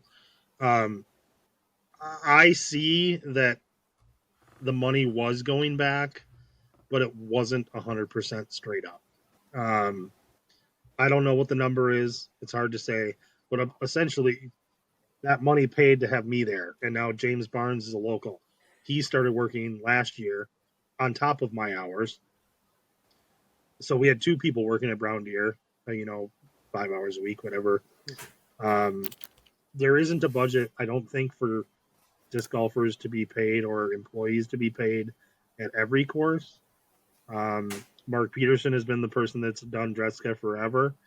And in fact, I just asked him last week, this past Tuesday, I played league there, and he said he's working when he can.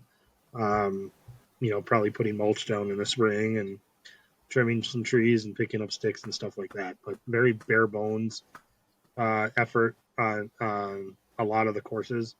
I was being very thorough at Brown Deer because for 2 years nobody had worked there, or a year and a half, I think it was, during COVID. They didn't have seasonal employees at all. And so what happened was a lot of the buckthorn, which if you know the plant, it's invasive and we want to get rid of it. It had really taken over to the point where every bush had blossomed out and spread, and then more plants were spreading because the seed was being spread and there was no maintenance, no people on it. So that first year that I worked there, I was doing a lot of fairway edge maintenance, something that I'm very particular about. I don't like a course to have. It's okay to have a tunnel, but I don't want to have a tunnel with absolutely no recovery on either side of the fairway. I want you to be able to get out of there. Even if it's a roller or just a toss, to advance a little bit. I don't like having holes where if you kick 20 feet left, you have nothing. I'm not a fan of that. So, kind of, did we get off topic there somehow? No, Well, I'm because wrapped up we in kind it. of So got there you from can the go off golf. topic as much as you want. Well, we got there from the golf side of things, I guess. Yeah. Mm-hmm. So yeah, in terms of wrapping up the kind of the Madison Park, they have that group that's involved. So they're putting money back into the course, which is awesome. Somebody stepped up basically and said, "This is what I want." I'm not particular to the course, so I had no vested interest in trying to make it better. I'd rather spend my time on other properties than that one. But if that's the course that they want to work on, go for it. I would highly encourage anybody that wants to get involved to just reach out to the right people and see what you can do. There's so many opportunities. I've probably contributed, I don't even know, $50,000 to Milwaukee County and the other municipalities over the years in terms of permit fees and things like that. I'm guessing at that. Maybe that might be a little high, but I probably basically it probably comes down to about $1 a person, and over 11 years of running leagues, multiple leagues at different municipalities, that's a lot of money. That's hopefully gone to better the community courses. Awesome. Well, we won't take up too much more of your time. As always, we always say, "Oh, it'll be a short episode," and then we just go. But kind of Do you go for an hour? Because I'm seeing an hour and 41 right now. Yeah. Oh, we are certainly over an hour. We're certainly over. But just kind of wrapping it up, we'll talk about some fun stuff. Talk about your collections. Do you want to just kind of talk about kind of one of the things I've seen popping up for you that's pretty exciting is disc golf cards and disc golf trading cards. Yeah. Something that's been kind of just popping up over kind of the last couple of years. You want to just kind of talk to us not only about how you kind of picked that up, about like what that type of the industry looks like, and because I know nothing about disc golf trading cards. Yeah. Same. Did you collect cards when you were a kid of any sport? Yeah, I collected baseball cards, so like I for sure understand like the market and like what makes them collectible and the concept, but okay, just kind of how that kind so of. that was probably the only thing I spent money on as a kid. Was cards. My grandma would take us to Kmart and we'd go buy a pack of cards. Like that was it.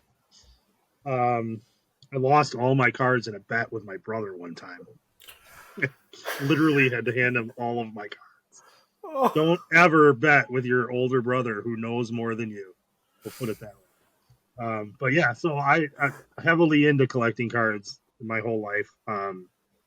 And when I first saw in 2016 was the first set that came out through the DGPT. When they started, they decided they wanted to have cards to market their pros, to market what the tour does. So I think the set was 48 cards, I think, total between FPO and MPO. And then they had some unique cards that were venue cards that highlighted the tour stops. And then they had the champions cards, which were very rare. There's only 15 of each made. And the venues, I think there were 50 of each made, which is very rare in the trading card world. We'll put it that way. You think about anything in the 1980s and early 90s, millions of cards for baseball, 1990 tops was probably millions per card. So big difference. Obviously, it's a smaller market. But ultimately, those champions cards were, and they still are, they are sought after. Like, I've probably only seen a couple ever come up online. And just to give you some perspective that will kind of blow you out of the water, I bought enough cards that year to assemble every card. The only card I didn't get out of my packs or my boxes was the Ricky Wysocki champion card. So never in my life had I probably spent more than $50 on a card. I paid $200 for that when it was brand new because I knew how rare it was and I wanted the complete set. I'm like, I want everything. I want all of them. So I paid it, and I was reluctant, but I paid it. And because I bought so many to open up to try and complete the whole set, I had 20 extra sets of the 48 cards. So I just kind of posted out there, local people, and Johnny V bought one from me for $50 or $70. 48 cards, you're paying $1.50 a card, whatever it is. Last year or the year before, 2 or 3 of those sets have come up for auction, and they're selling for about $1,400 for 50 cards. So I sold 15 of those sets for maybe $1,500 maximum, and they each would have been worth $1,500. Pretty small market, the rarity is just insane, and that only really happened partially because of COVID. The trading card industry, all collectible industries, exploded during that time because people had money. They had their government money that was given to them. They weren't working, or maybe they were and they could afford even more. But expendable income was, people don't think about it when they get it; they just spend it. So everything like that kind of took off. So that was kind of the first set that I really ever found out about. From DGPT perspective, I don't remember the timeline of when I knew about the Avery Jenkins had a set that was through Topps, which is actually a regular, the biggest name in trading cards. The year he won Worlds was 2009. So 2010, he had his own card with 10 or 15 different varieties in the set, and that was 2010. But I don't remember when I learned about those. I think I must have had them prior to the 2016 set, because then Paul Macbeth had one in 2016, and then Valerie Jenkins had one in 2017 because she won another World. So, and then there was a couple random sets from Leaf, which is another big name. They were a little bit more on the hockey side of things way back in the day. But they did get into baseball and other sports that had Ken Climo and then Macbeth. And so I do have on my YouTube channel, which is the Disc Golf Experience, I have every card that I own on video now. I've completed it, except for ones that might continue to roll in. But if you have any questions about them all, you go look at any of my videos.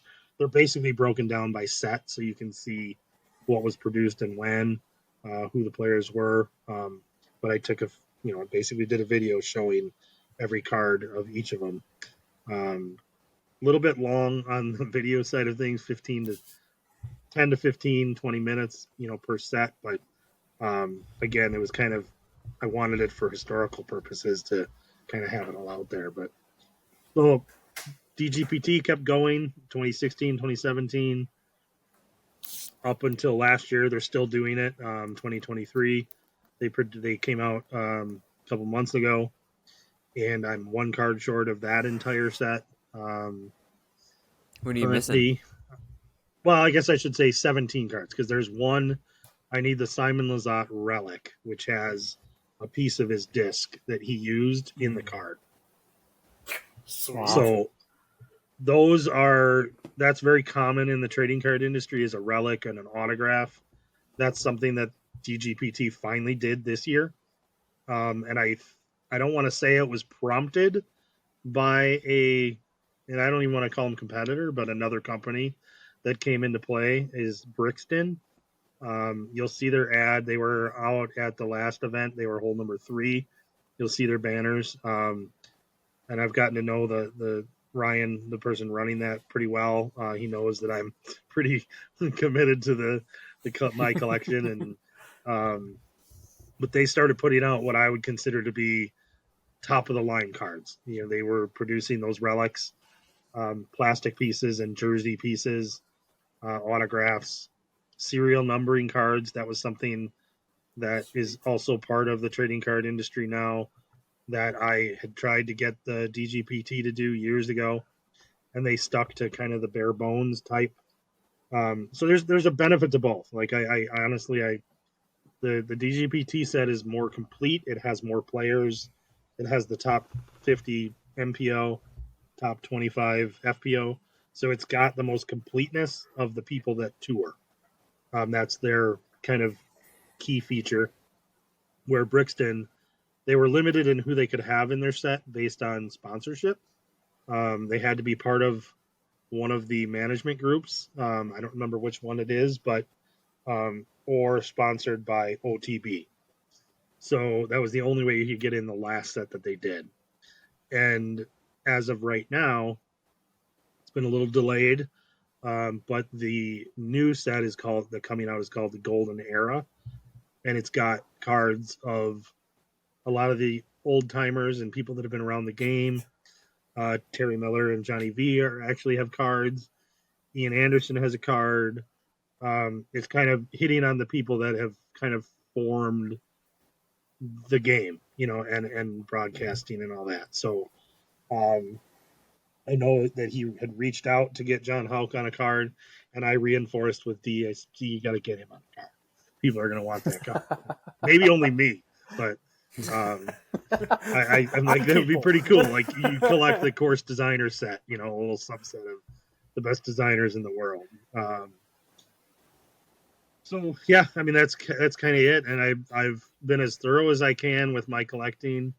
And the biggest thing that I've tried to do is to get as close to net zero as I can by buying what I want and having extras to sell to pay for my own collection. I'm not quite at zero, but it's a lot of cards. If you look at all those videos and you saw them all in one place, it is a lot of cards. So, Mike, I've got a special card for you the next time I see you. Only 100 ever made. They're Matt Yates trading cards. So I'll have to get you one the next time I see him. I'll do a special video just for that one. Oh gosh! It'll be. I'll even autograph it for you. Yeah, right. Yeah, please. Honestly, I've always wondered about. I found a set that was made by the Down East Players Cup. It was called, and they actually have some big names there. Schweberger, I think Natalie Ryan played it. Handful of other big names from down southeast. They did a set, and I've always wondered who else out there has produced a set for their tournament or for their little venue. So that's best out there. The best part about my cards is that, like, one of our buddies got it for my birthday, but he had to order it in a set of 100. So at one point I just had I just have 100 trading cards of myself, and I have no idea what to do with them. I have an autographed one on my fridge. That's what I've been doing the last couple of years, is just autographing them and sticking them in random people's bags. Mine stays with me in my bag every round I play. If you had more than 100, like, I used to leave minis behind on the courses that I would play. I'd literally leave a mini, and then on the back there's a little code. If you enter the code, you get entered into a contest. And I would basically ask for sponsorship from people, and I'd give prizes out. It's like, put Matt Gatis cards all over the country. People are like, "Who's this guy?" It's like the WTF Who lit it on this course? Yeah. Who wouldn't want a card of him? It's really cool because that's the guy on the that they gotta back have of in the the card. next Brixton pack. Oh, you should reach out to your guy and say that we need Richard. Well, I know Jeff Showers is. Jeff is my partner at the indoor event. He actually reached out, and they did a WTF Richard disc and shirts. I think shirts too, through Gateway. And part of the proceeds go back to that guy. So I have an in. I could make it happen. Oh, that is awesome. Next time I see you, Mike, I'll get you one. I'll get All you right, I appreciate that. It will be All right. cherished. Well, I'll have this big glass wooden case that you'll take Just for the yes, forefront. Yeah.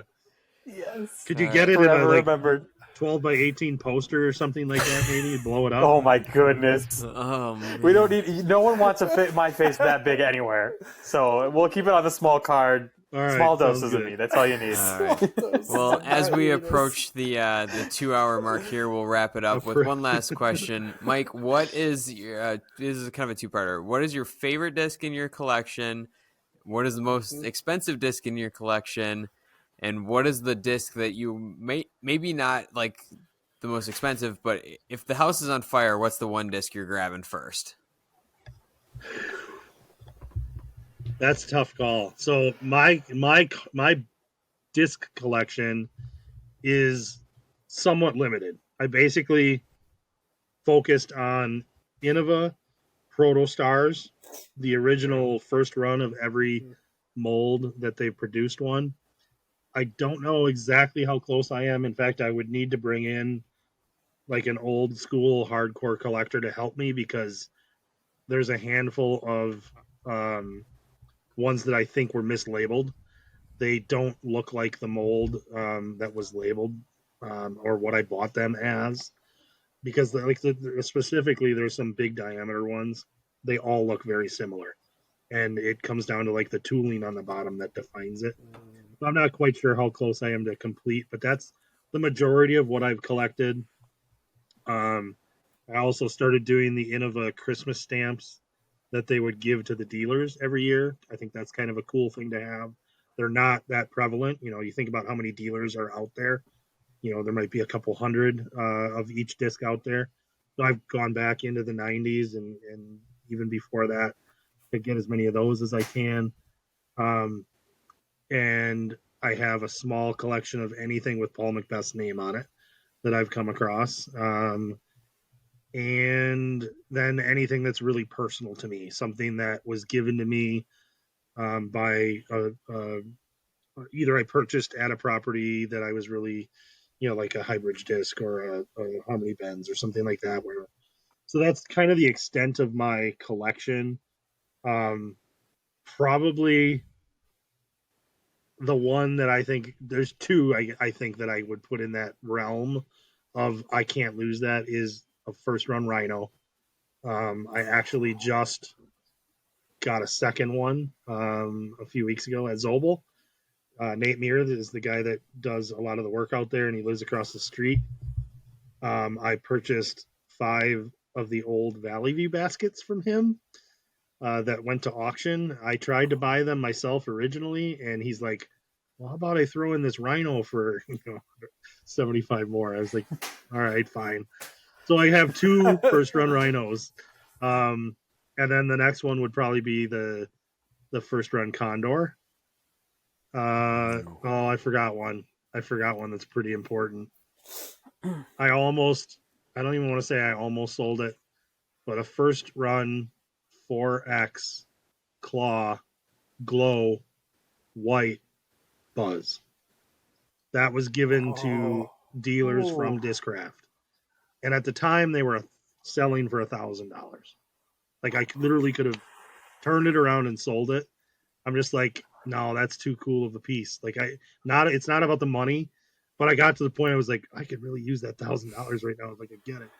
And I asked people, I literally went to Facebook and asked people, did I sell it? And most people said no. I said, fine, I won't sell it. That's another one that's pretty cool. That's sweet. On the personal end of it, I have a disc that is my favorite because of the story behind it.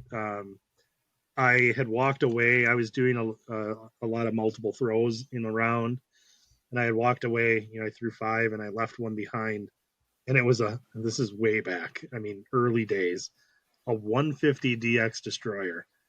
And what happened was I finished my round. I went back to find it. It was gone. And the guy that I had played through 5-6 holes earlier had already gone to his car and lo and behold, I show up and play it again, and I find it, and I'm like, that guy sold his soul for $3 to sell that DX 150 Destroyer to play it again. So I bought it for $8, and then I wrote the story on the back. That one's pretty awesome. I like that. In fact, it's right here.